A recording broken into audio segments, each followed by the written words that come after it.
One of the things that I'm doing now, of course, and all of you know that, after selling the practice a couple of years ago, my focus has really still been in chiropractic and really to advance the profession. And there's all kinds of wonderful things happening. And I've been so fortunate and privileged to be asked to speak at a couple of seminars coming up, one of which is the Lyceum for New Zealand Chiropractic College, which is happening in Calgary. And I'm so excited about that. But one thing that I'm doing is with my time is trying to invest into myself and invest into things that I'm doing to help me become a better communicator, to learn more about business and use those skills to try to help the people I'm coaching as far as in chiropractic and in other opportunities, other businesses as well. So one of the things that I'm really focusing on is the ability to communicate, and that is to communicate with potential clients, communicate with businesses, bigger businesses. I'm fortunate enough to have some opportunities to talk to some bigger businesses and use those skills to really help me be a powerful communicator and more persuasive. So in other words, to boil it all down, it really comes down to sales strategies. And a lot of people cringe when you hear that word, but ultimately what it is sales strategies are the ability to find a person's problem and be very strategic in helping them to make a decision that will alleviate that problem, which is therefore something you can help them with. And so what I've done is I've extrapolated the studies and the courses that I've been taking and the coaching that I've been receiving into a chiropractic method. And I'm going to call this the freedom close. And so today I think is going to be extremely valuable. And we decided to do it this way to have the people that are actually on the call receive some benefit so that you guys, because you're engaged, you're actually going to receive some benefit. So I've actually got a document for everybody that's on this call. And I would appreciate if, Brian, if you can kind of take notes as far as everybody who's on the call. And I'm going to actually send you the link to the document so that you can have the script that we're going to talk about today. So the goal of this is to help people make a decision and to say yes to your care, to remove all the pressure. So in other words, you're giving them the opportunity, you're setting the environment to allow them to process everything and make the opportunity or create the opportunity for them to actually say yes. And what happens is you're going to get a lot less, I need to go home and think about it. I need to go talk to my spouse. Can I pay as I go? Like all these things that we all deal with, you're going to have a lot less of those because this is, and you'll see as we go through this, how this works. This strategy works incredibly well. So the whole idea, why most care plan conversations break down? Well, the truth is that patients don't resist care plans. People have come to your office. So in other words, they've already committed, they've put their trust in you on one form or another to help them alleviate their problem. So they don't resist the care plan. What they do resist is they resist feeling pressured, trapped, or controlled. That's where it really comes down to. They resist when they're put into a position where they can't think and make a conscious decision about what they need to do to advance their health to the next direction, to have their spine and their subluxations corrected. So chiropractors don't struggle because they lack confidence in chiropractic. Mind you, some do, and we're going to talk a little bit about that.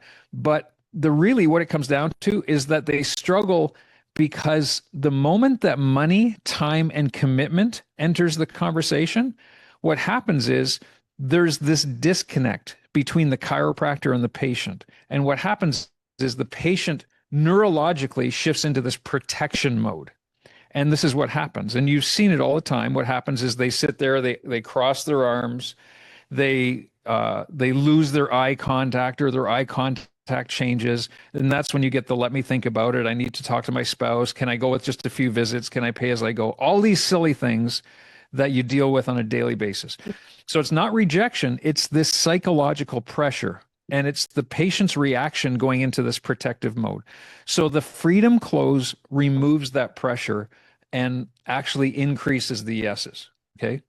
So the core principle, freedom creates commitment. So here's the psychology is that When people feel trapped, they look for an exit. They want to get out. And you've all been there. You've been the client in many situations. You go shopping for a car and you get attacked by a salesperson. You just want to look. You just want to take things in. You want to take some time, and you get talked at. And it's, and I've been in this situation many, many times where I just almost, without being rude, I just want to turn to the person and say, can you just back off? Just let me process this.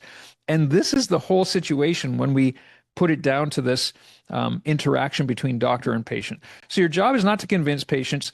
Your job really is to remove the resistance. That's what we do as chiropractors. We remove resistance so patients can then decide for themselves. That is the key to a good salesperson. A good salesperson creates an environment where the client can make a decision for themselves. So they're not forcing the client to say yes. They're not trying to convince them of something that they don't really want to do. They're just asking the right questions and setting the right tone and atmosphere so the patient can process it and then make a decision for themselves. So this is all backed on psychological studies. So all we're doing in this situation is we're not changing our offer. We're not decreasing our prices. We're just reframing it. That's the whole difference. So the Freedom Close has 4 moves to it, right? So this is a chiropractic edition of what we call the Freedom Close. So really, it's not a script, it's a sequence. I have a script for you that you can use as a template, which, as I mentioned, I will share with all the people on the line today. So this is a special bonus for everybody that showed up for the call. I will share that with you after the call. I'll send you the link. And so I want you to think of this as a sequence, because once you know the script, you'll understand how to present it and how to help people to give them the opportunity to make that decision. So the first one is value confirmation. So before we talk about any type of money or commitment, and really this is where we pre-frame it. And this is where, in what we do with the day 1, day 2, day 3, this becomes extremely, extremely important, because our day 1, when it's done strategically, and our day 2 create that level of concern. So you've already, on day 1, you've taught the person a little bit about subluxation and how it is a neurological condition and that it's a concerning issue. On day 2, you've confirmed that they have subluxation, and if you own that subluxation is the absolute worst thing that could happen to them. It's the disconnection. So this is your thinking, your mentality, and this is really something that I really encourage you. If you're not there yet, subluxation is a disconnection between spirit and body. It's a disconnection between the intelligence and the healing of the body and the physical body. When there's subluxation, the body is disconnected neurologically. Brain to tissue is totally disconnected. The body cannot adapt. It's a complete maladaptation. The other thing that does that is medication. And that's why I always say subluxation and medication are the 2 biggest killers on the planet, because they both do the same thing. They disconnect brain from body. So they stop the body's ability to adapt the way that the body is created to adapt. So if you can understand that and know that somebody has subluxation, and you, through that day 1 and day 2, can communicate that properly, you've raised the level of concern. So you've already set the stage for that person to become aware that they have a serious problem. So that's the number 1 thing. So before we talk about any money or commitment, make sure that we're doing everything we can on day 1 or day 2 to translate that information properly. So that's where most chiropractors make the mistake, is that you explain your findings without creating the urgency or the concern first. You go and you explain the care plan, you quote the cost, and you ask for the yes, without any type of interaction or time for that patient to process those things and think about those things and be able to respond in a way that becomes a positive answer. So what happens is you're bundling the value and the commitment together, and that just triggers that resistance reaction. So instead, what we need to do is separate them. So here we go. We're at day 3 now, and we're at the point where we're actually showing the person their x-rays. We've we've gone through a proper day 1 and day 2. They've come to doctor's report, or if you do a one-on-one report of findings or video, whatever that is, you've created the concern. You've done all of the explaining necessary. Now you've shown them their x-rays, and now you're asking for the commitment. So here's the breakdown of this. So the first thing to say is let's take the pressure off. So before we talk about visits or finances, I just want to check something first. So I'm verbally saying this to the patient. Based on what we found over the first few visits, or what we found today, what you see on your x-rays. So based on what you see and what you told me about your goals for your health, does this care plan make sense? Does chiropractic care make sense to you as a way to actually solve your problem? In other words, is what we talked about so far going to be a good answer for you? Do you understand that this is something that you need? So however you frame that, that's the way to allow them to get that commitment. And the whole idea of why this works is that you're not asking for any type of commitment for money or time or anything like this. All you're doing is asking them to agree with themselves that, yes, I understand this is something that I need. I understand that I have a problem. I understand that, you've taught me about subluxation. Mine is as severe as you've shown me, and it's an urgent problem. I know I need to get this corrected, and I know that chiropractic care is an answer for me. So that's all we're asking them for at this point. So you're just asking them to agree with themselves. Okay. So that's number one. So their brain stays in this logic mode. They don't get into a defensive mode because you're not asking them to commit to anything at this point. And the key is when you ask that question, it's really, really important to just be quiet. You ask the question and then you just be quiet. And so basically the person will say, yes, that makes sense. Absolutely. Yes, that explains a lot. You just want to get the yes. You get the momentum. And getting the yeses is getting momentum. That's really important. Okay. But you have to be disciplined enough to just close your mouth and stop talking. That's so vital. So the second move, surface the real obstacle. So before it turns into ghosting or anything like this, most objections aren't spoken, they're hidden. So what's going through the patient's mind at this point? Okay, they understand that this is a problem. They understand that you're the answer, but in their mind, they're thinking time, money, past experiences or past failures, fear of this not working for them. So they've got all this going through their mind. Let's just assume that every single patient has one of these objections going through their mind. So now the second part of this close is that you ask, after you get the commitment of yes, you ask them, is there anything that would make it hard for you to move forward with chiropractic care right now? And again, stop talking. And you let them talk. So really this is an invitation. It's not pressure. It's just an invitation to allow them the opportunity to voice their concerns or objections or fears, whatever that is. So saying concerns out loud reduces that emotional weight. You give them that opportunity. So maybe they address the cost. Maybe they address the visits. And you haven't even necessarily even talked about those yet, but you address the real issue, not the surface excuse. So here's the thing is hidden objections don't disappear. So if you don't get to the bottom of them during these interactions, what happens is this is where they show up later. This is where you get ghosted. They don't show up for their day 4, or they come in for day 4 and day 5, a couple of visits, and then they disappear because they were never really committed in the first place. You think you close somebody on a care plan, but they've come in for now 4 or 5 visits and they're gone. So this is where you can really start to change their paradigm, give them the opportunities to create a lifetime patient. So now the third part of the close. So you've asked them, first of all, do you understand that this is definitely something that you need? You recognize you have a problem. It's something that you need. Is there anything that's going to stop you from starting chiropractic care right now? You give them that opportunity. So now this is move number 3.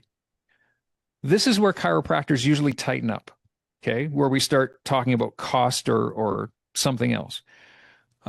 Once values confirmed, once they understand that you've addressed their concerns or you've given them the opportunity to say, yes, I understand this. This is a commitment. This is now place where you can totally release the pressure. And so here's a great way to say this is that based on everything we've discussed, I know, this says, I genuinely believe this care plan could help you reach your goals. I'm going to say confidently, I know this care plan will help you reach your goals. I know this care plan will correct your subluxations. I know this care plan will correct the abnormal curves in your spine, the lateral cervical curve in your neck that is straight, the scoliosis, the pelvic unleveling. I know it's going to correct that if we follow through and do this properly. But I want you to know there's absolutely no pressure. This has to be your choice. I often said is that I only want to work with patients who are 100% committed to getting correction here in this office. So you're completely free to say no. You're completely free to take more time, and you're completely free to go home and think about it or decide this isn't right for you. So before they say it to you, you're actually giving them the opportunity to say it to them. So this totally changes the whole dynamic. So in other words, basically, I then say I'd rather you make the right decision than feel pushed into anything. So you're totally removing the pressure. Okay. And here's the thing, this is why this works, is that patients aren't necessarily resisting chiropractic, they're resisting the loss of control. So what you're doing is you're giving them the ability to feel like they have control. And what happens is the moment you return control to them, their resistance drops, they have more trust, and they start to make better decisions and quicker decisions. The last part is the pause. And this is where the decision making happens. So after you after you say this script up here, where based on everything we discussed, I know that this care plan is going to help you reach your goals, but I want you to know there's absolutely no pressure. You are completely free to say no. You're completely free to take more time. You're completely free to decide to do this later. Go think about it, whatever you want. I want you to make the right decision. I only want to work with people who are 100% committed. So I don't want you to feel pushed into anything. Then you be quiet. And strategically, what I'm going to say to you, and this is actually sales coaching here, in your head, you count 1001, 1002, all the way up to 1007. And there's actually this saying in sales strategy and sales training that the person who speaks first is the one that loses the debate. So you have to be quiet. And this is where, I mean, maybe it was just a subconscious thing, but this is where I would say that to them, and I would lock eye contact with that person in front of me. I'd be sitting knee to knee, but I would lock eye contact and I would just shut up. It was completely awkward silence, but I'm not pressuring them. I'm not doing anything, but I'm totally engaged in that moment where they could process the information. And ultimately what happened is they would say, yes, I know I need to do this. It was that time that in their mind, they made that commitment. And as soon as they verbalized that commitment, it became real in their mind. It was almost like they just made a decision right in their mind to say, okay, yes, this is what I need to do. So you count silently 5 to 7 seconds. There's no clarifying. There's no reassuring. Do not fill the silence. Be dead quiet. And I'm going to say to you, practice it with your team, practice it in the mirror where you maintain total engagement with that person. You don't look away. You just lock eye contact with that person. And the silence then creates this ownership. It's the talking steals their decision-making moment. So that's why you just don't talk. And your confidence just communicates this safety.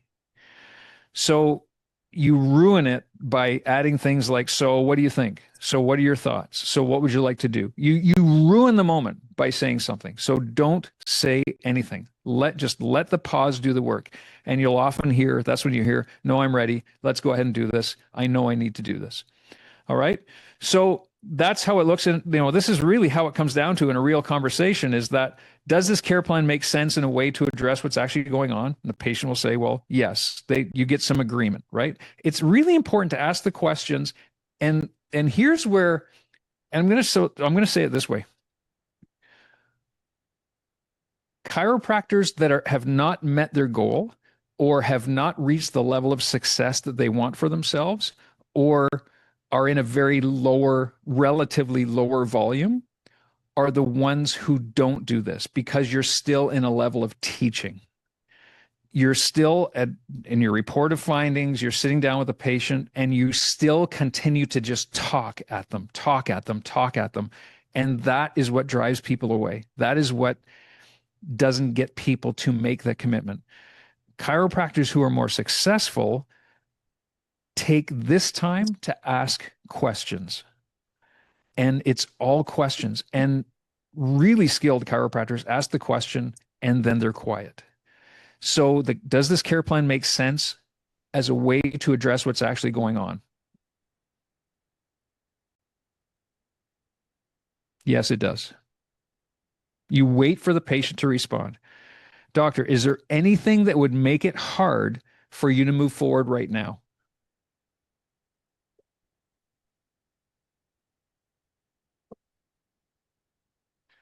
I'm a little concerned about the time. Okay. Do you think if you waited for this problem for the next 2, 3, 6 months, 12 months, is it going to get easier or harder to correct? Yeah, it's going to get harder. So do you think it would be a good idea to do it now or wait till later? Yeah, probably do it now. I think this could really help you. I know this will work for you, but there's absolutely no pressure. You're completely free to say no or take more time. I just want you to make the decision that feels right. I only want to accept patients or work patients who are 100% committed to getting the care and getting the correction that they need.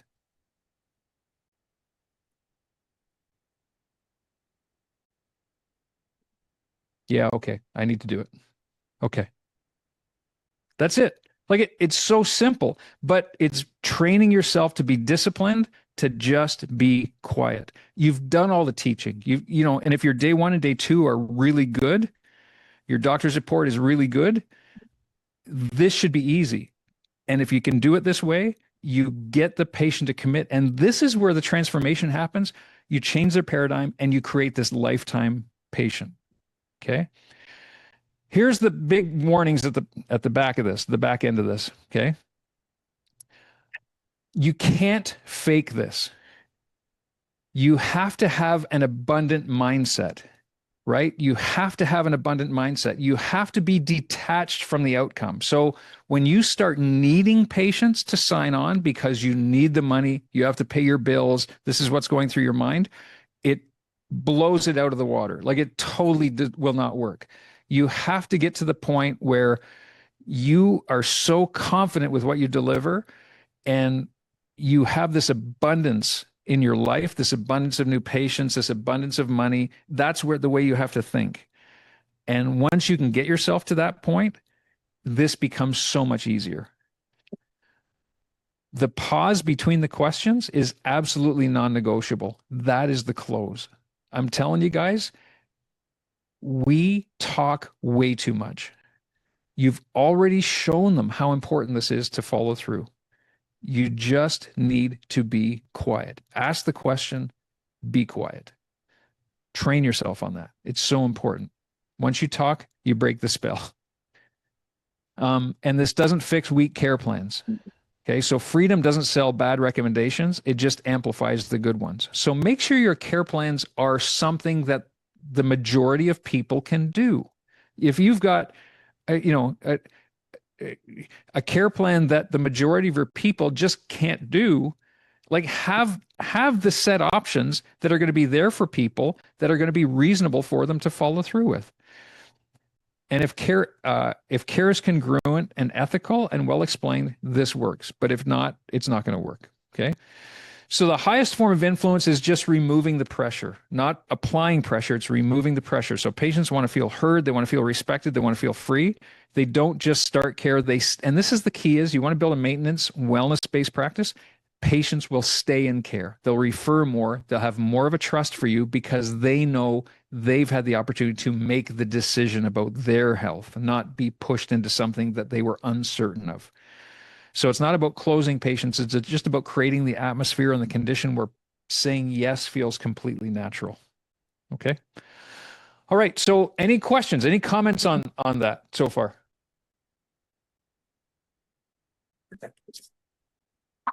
So here's what I've done is I've put this into a script. I'm going to, for everybody that's on the line, I'm going to share the script with you. So essentially this talks about how to do this. So no matter when you're reported, so whether you're doing a day 1 or day 2, whether you're doing a day 1, day 2, day 3, whether you do a group doctor's report or a one-on-one, it doesn't matter.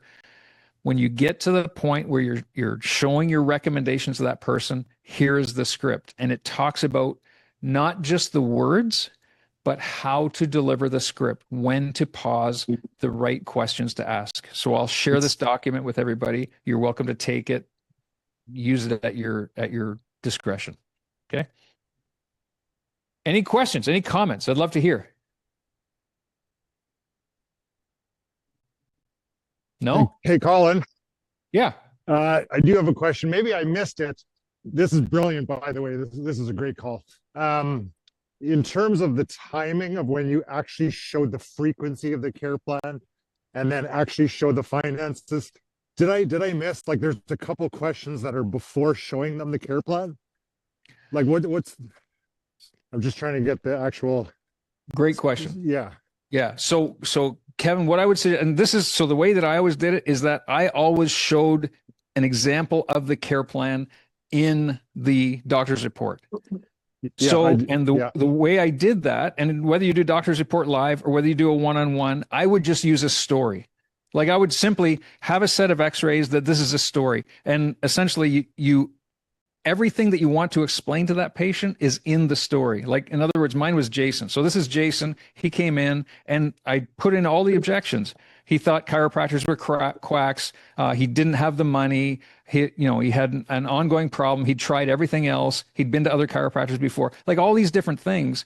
So ultimately, when he finally decided, he had to start 3 times a week, did it for 12 weeks. He was here for a year. It took 8 to 9 months for him to start seeing changes symptomatically, but he stuck with it. Like it was the most intense story ever. So I raised the bar of their thinking. Like Jason was in here 120 times in the year. His care plan was $12,000, but he prepaid for it. So he got a discount and ended up costing him $8,000. But if he was off work, I gave all the scenarios. If he was off work, how much would that cost him? Would it cost him hundreds of thousands of dollars, 60, 80, $100,000. So I put that all together in a story. So they had that reference. So when I finally sit down with them and ask the questions, I'm actually going by that reference. So then when I actually talk about their care plan, maybe it was the same as what Jason needed, but maybe it was less. So in many cases, it was almost a relief for that person. Like, oh, this is easy. I thought I was going to have to be in here 3 times a week for the next 6 months. So. But in terms of timing, like you went through those 4 questions before you actually showed their care plan? Correct. You got all of those commitment yeses. And then at the end is when you're showing theirs. Right. Because that's what I'm wondering in terms of timing. Yeah. And there's different ways to do this, but I think number one is I wanted to make sure that the person was committed. So whether they were supposed to be here 3 times a week for 12 weeks or whether they're supposed to be here 2 times a week for 4 weeks, that was not the issue. The issue was, are they committed? Like, are they committed to getting this corrected? They're not just here for a quick fix. Right. Yeah. Yep. Brilliant. Thank you. Oh, you're welcome. Hey, Colin, I've got a question. Hey, Phil. Yes, I agree with Kevin's remarks there. It's a great call. In day 2 currently, I'm asking them if they are interested in corrective care. Is this something you want to correct after the good news, the bad news, good news kind of thing? And so they are going to get their stress film based on whether or not they want to choose that. Should I change that if I'm going to go this kind? And then I've got a part 2 in the question after.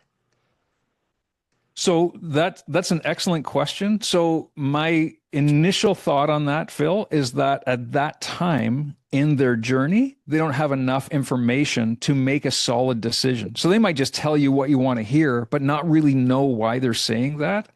Okay. So that's why I always suggested to use the day one and the day two. The day one is the discovery to find out, do they have subluxation? You know, through your consultation, through your exam, and your explanation of subluxation being a neurological disconnection of brain, body, spirit.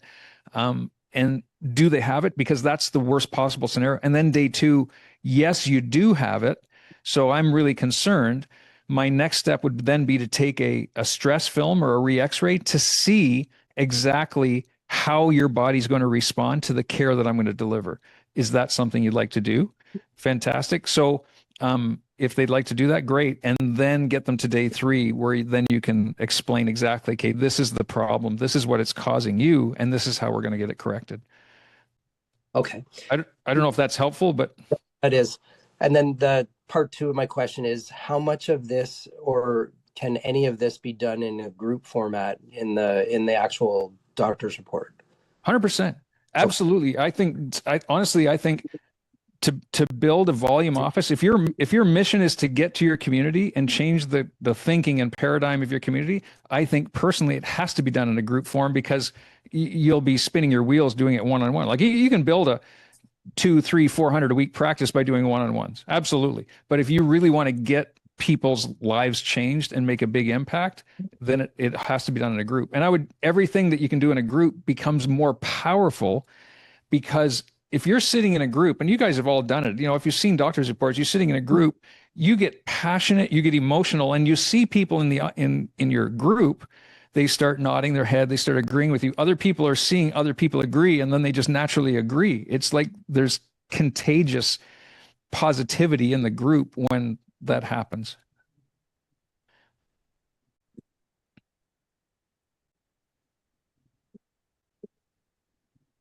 You're muted, Phil. I see you're still talking, but it looks like you're muted.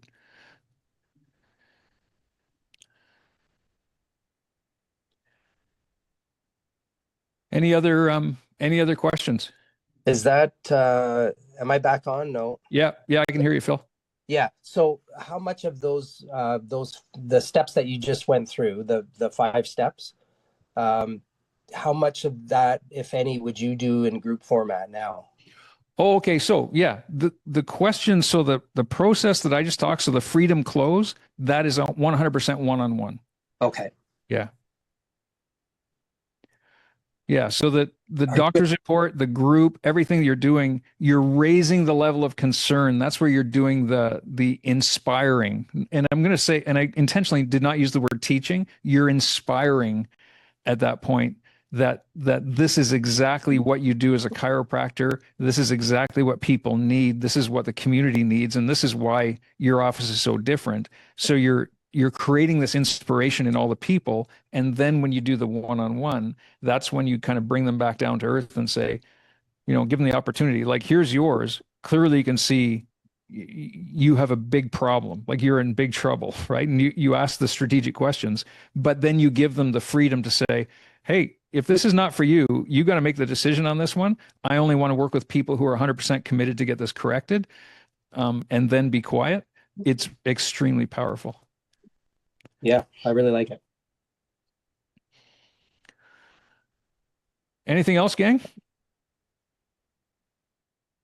Well, I just want to say thank you, guys. I'm going to tell you, this is probably the best turnout we've had on one of our calls in the last few months. So I give you guys tons of credit for being here today. I will share the link for this reported findings summary, so you guys can take that. You can edit it how you like, and I hope it works for you.